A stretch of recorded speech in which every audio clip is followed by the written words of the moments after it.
تمہیں خدا کی رضا سلام کہتی ہے اے راہ۔ پاکستانی دنیا میں کہیں بھی بستے ہوں وہ اپنے خاص تہوار کبھی نہیں بھولتے۔ اسی طرح آج مسلم لیگ برطانیہ کے سینئر رہنما راجہ کاشف عباسی کی جانب سے لیڈز کے ایک مقامی ریسٹورنٹ میں یوم دفاع پاکستان کے حوالے سے ایک پروکار تقریب منعقد کی گئی، جس میں کافی لوگوں نے شرکت کی اور شرکاء نے پاک فوج کے جوانوں کو خراج عقیدت پیش کرتے ہوئے کہا، آج جی ہم 6 ستمبر یوم دفاع کے سلسلے میں یہاں پہ اکٹھے ہوئے ہیں۔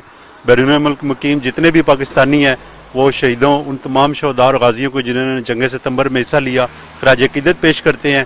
یوم دفاع پاکستان انتہائی عقیدت سے منا رہے ہیں، شہیدوں اور غازیوں کو خراج عقیدت پیش کرتے ہیں جنہوں نے 1965 میں ہمارے دشمن کا مقابلہ کیا اور اپنی جانیں اپنے ملک کے لیے پیش کی۔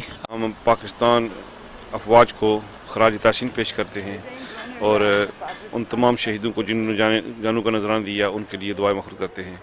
میں کاشف عباسی صاحب کا اور تمام دوستوں کا مشکور ہوں جنہوں نے اس تقریب کا اہتمام کیا۔ پاکستانی کو یہ پتہ ہو کہ ہماری فوج نے کس طرح دشمن کا مقابلہ کیا تھا اور ہماری عوام نے اپنی فوج کا کس طرح ساتھ دیا تھا، اور ہمیشہ یہ یاد رکھیں کہ جن کنٹریوں کی، جن ملکوں کے ساتھ ان کی فوج ہوتی ہے وہ ملک ہمیشہ عزت سے زندگی بسر کرتے ہیں۔ 6 دسمبر ہے، یہ یوم پاکستان، یوم دفاع ہے۔ اس دن ہماری پاکستان آرمی نے اپنے ملک کی خاطر سیسا پلائی دیوار کی طرح کھڑے ہو کر اپنے ملک کا دفاع کیا ہے اور دشمن کے صفوں کو تہس نہس کر دیا تھا۔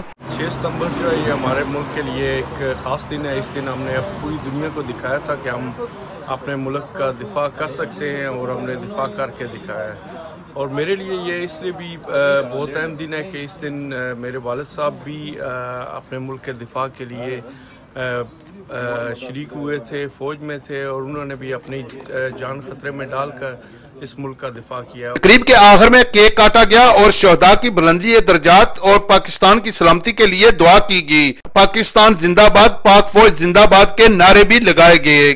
زندہ قومیں ہمیشہ اپنے ہیروز کو یاد رکھتی ہیں اور ان کے دن بڑے عقیدت سے مناتی ہیں۔ گلفراز حسین کلیال، عدالت نیوز، لیڈز، برطانیہ۔ پاکستان